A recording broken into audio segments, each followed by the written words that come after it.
Red టీవీలో మీ వ్యాపార ప్రకటనల కోసం ఈ నంబర్ ని సంప్రదించండి 6281747728. Hello guys, welcome to our channel. This is Teja. ప్రస్తుతం మనతో పాటు సీనియర్ జర్నలిస్ట్ దాము బాలాజీ గారు. నమస్తే సార్. నమస్తే. సో కవిత కేసు వాదించడానికి ఇండియాలోనే టాప్ 5 అడ్వకేట్స్ లో సిద్ధార్థ్ లోత్రా ఆయన కూడా కవిత తరపున వాదించడానికి వస్తున్నారని చెప్పేసి ఒక వార్త అయితే వెలుగులోకి వచ్చింది. గతంలో మనం చూసుకున్నాం, ఆయన చంద్రబాబు నాయుడు గారి కేసును కూడా ఆయన వాదించడం జరిగింది. సో మరి ఇప్పుడు కవిత గారి కేసు ఎలా డీల్ చేస్తారనుకోవచ్చు? ఈరోజు కేటీఆర్, హరీష్ రావు, తర్వాత జీవన్ రెడ్డి, ప్రశాంత్ రెడ్డి, జాన్సన్ నాయక్ వీళ్ళందరూ కూడా ఢిల్లీ చేరుకున్నారు ఆల్రెడీ.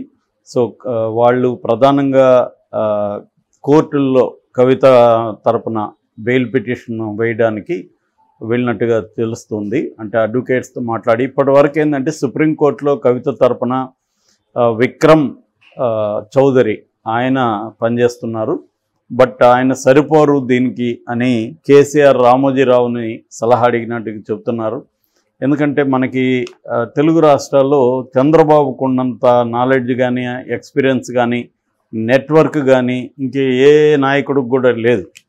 ఎందుకంటే ఆయనకు ముందు నుంచి కూడా ఎన్టీఆర్ పీరియడ్ నుంచి కూడా ఆయన వ్యవస్థల్లో తన మనుషుల్ని ఎట్లా ఇంప్లాంట్ చేయాలి, వాళ్ళని ఎట్లా పెంచుకుంటూ వెళ్ళాలి అన్న ఒక లాంగ్ టర్మ్ ప్లాను చంద్రబాబు బ్రహ్మాండంగా ఉందన్నమాట. ఆయన ఏ స్థాయిలో అంటే కొంతమందిని బ్రైట్ లా స్టూడెంట్ని తన కులం కావచ్చు లేదా తనకు తెలిసిన వాళ్ళు కావచ్చు వాళ్ళని చేరదీసి వాళ్ళకి ఫండ్ చేసి వాళ్ళని గ్రో చేసి వాళ్ళని ప్రముఖ లాయర్లుగా లేకపోతే ప్రముఖ జడ్జెస్గా వాళ్ళని తీసుకెళ్ళడం, లేదా సిబిఐ లాంటి సంస్థలకి వాళ్ళని పంపించడం, ఇలా చేసుకుంటూ వెళ్తాడనమాట. అంటే ఒక 20 ఏళ్ల తర్వాత మొత్తం నెట్వర్క్ల్లో నా వాళ్ళు ఉండాలంటే ఇప్పటి నుంచి ఏం చేయాలి అన్న ఒక లాంగ్ టర్మ్ ప్లాన్ చంద్రబాబుకి ఉంటుంది. కానీ కేసీఆర్ లాంటి వాళ్ళకి అది లేదు. కేసీఆర్ ఇక్కడ కూడా మన రమణ లాంటి ఎక్స్ సుప్రీంకోర్టు చీఫ్ జస్టిస్లకి కొంత ఆర్బిట్రేషన్ సెంటర్ అవన్నీ పెట్టించి కొంత జడ్జెస్కి హెల్ప్ చేశాడు ఇక్కడ.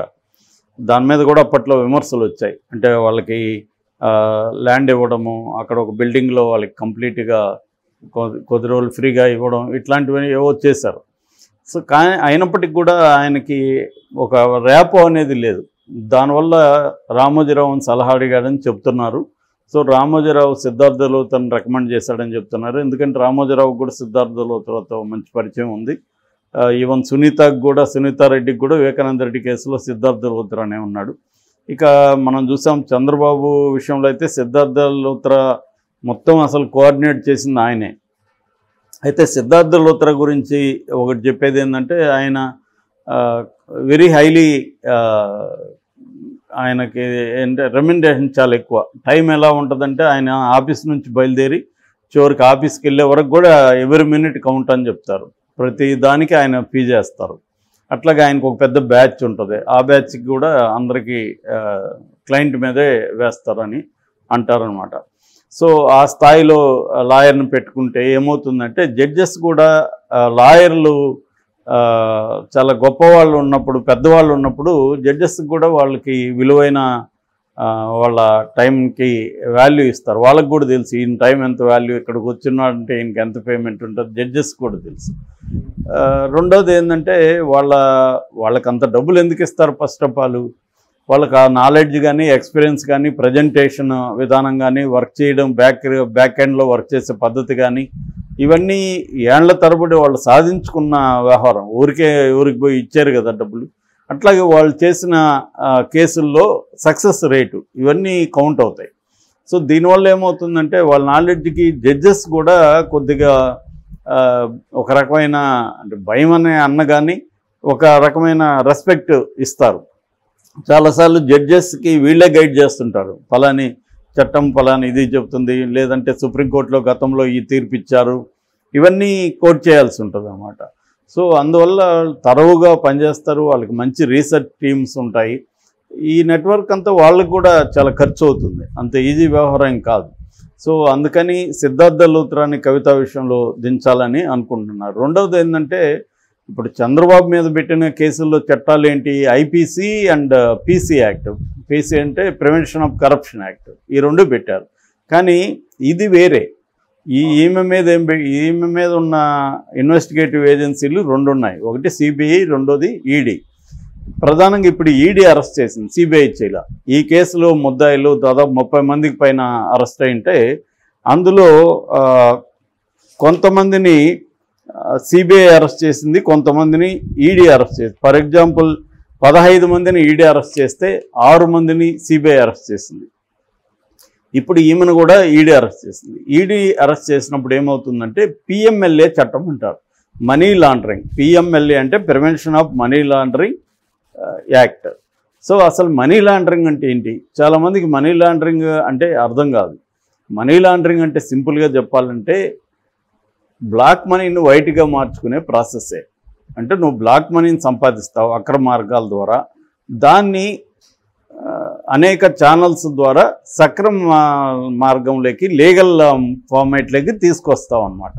దీనికి పిఎంఎల్ఏ చట్టంలో 3 రకాల ప్రాసెస్లు చెప్పారు. ఫస్ట్ ప్లేస్మెంట్, అంటే నువ్వు ఎక్కడ ఆ డబ్బును సంపాదించడానికి ఎలా ప్లేస్ చేస్తావు. ఈమెం చేసింది, లిక్కర్ పాలసీ ఇప్పటి వరకు గవర్నమెంట్ ఉంది కాబట్టి దాన్ని ప్రైవేటైజ్ చేసి మాకిస్తే, అక్కడ వెండర్స్గా మాకిస్తే మేము దాంట్లో డబ్బులు సంపాదించుకొని దాంట్లో నీకు వాటా ఇస్తాం అనేది ఒక ప్లేస్మెంట్ చేసింది.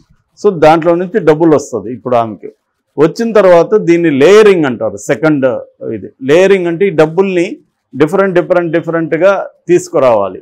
అది ఫర్ ఎగ్జాంపుల్ దాంట్లో వచ్చిన డబ్బుల్ని ఒక రియల్ ఎస్టేట్ దీంట్లో ఇన్వాల్వ్ చేయొచ్చు, అక్కడ పెట్టచ్చు, లేదా ఫేక్ ఇన్వాయిస్లు క్రియేట్ చేయొచ్చు. ఇప్పుడు చంద్రబాబు స్కిల్ డెవలప్మెంట్ కేసులో అదే ఆరోపణ, ఫేక్ ఇన్వాయిస్లు క్రియేట్ చేసామని. అంటే నేనేం నీకు సప్లై చేస్తున్నా కానీ సప్లై చేసినట్టు నేను ఇన్వాయిస్ ఇస్తాను, నువ్వు నాకు డబ్బులు ఇస్తావు సప్లై చేయడానికి. అట్లాగే కొన్ని క్యాష్ ఇంటెన్సివ్ బిజినెస్లు ఉంటాయి, అంటే దాంట్లో క్యాష్ ఇస్తేనే క్యారీ అవుతుంది, క్యాష్ అండ్ క్యారీ అంటారు. సో అట్లాంటి డైలీ క్యాష్, ఇప్పుడు ఫర్ ఎగ్జాంపుల్ కిరాణా లాంటి స్టోర్స్ ఉంటాయి, కొన్ని రకాల రీటైల్ గూడ్స్ ఉంటాయి, అందులో క్యాష్ ఎక్కువ కడుతూ ఉంటారు. సో కాబట్టి అలాంటప్పుడు అట్లా కట్టినట్టుగా చూపించడం, ఇట్లా రకరకాల పద్ధతుల్లో లేయరింగ్ చేస్తారనమాట. ఫైనల్గా ఇంటగ్రేషన్, ఆ డబ్బులంతా ఒక చోటుకు చేర్చి వీళ్ళు వైట్ చేసుకుంటారు. సో ఇది ఈ ప్రాసెస్ అనమాట. ఈ ప్రాసెస్ అంతా కలిపి మనీ లాండరింగ్ అంటారు. అంటే ఒక అక్రమ మార్గంలో డబ్బులు సంపాదించి దాన్ని వైట్. ఇంకొంత ఏముంటుంది, షెల్ కంపెనీలు ఉంటాయి, వీళ్ళే ఒక కంపెనీలు పేరు పెట్టుంటారు, వీళ్ళ కంపెనీలకే వీళ్ళే డబ్బులు ఇస్తారు, అదేదో ఒక రకంగా కొనుగోలు. ఇప్పుడు ఫర్ ఎగ్జాంపుల్ అసైన్డ్ ల్యాండ్స్లో నారాయణ చేసింది అదే అని సిఐడి ఆరోపిస్తుంది. నారాయణనే ఒక 2 కంపెనీలు వేరే పేరుతో పెట్టి వాళ్ళ బంధువులను వాళ్ళని పెట్టాడు. నారాయణనే దాంట్లో కొన్నట్టుగా దానికి సర్వీసులు ఇచ్చినట్టుగా చేసుకున్నాడు, తన డబ్బుల్ని బ్లాక్ మనీని అట్లా పంపించుకున్నాడు. సో వీళ్ళే 4-5 కంపెనీ 10 కంపెనీలు పెడతారు. అట్లా కవిత వాళ్ళ హస్బెండ్ అనిల్కి కూడా దాదాపు 8 కంపెనీలు ఉన్నాయని చెప్తున్నారు. ఈ 8 కంపెనీల్లో ఈ డబ్బుల్ని పెట్టారు. సో ఇదంతా కూడా ఆర్గనైజ్ చేసింది అనిలే అని. అందుకనే ఇప్పుడు అనిల్కి కూడా నోటీసులు ఇచ్చారు.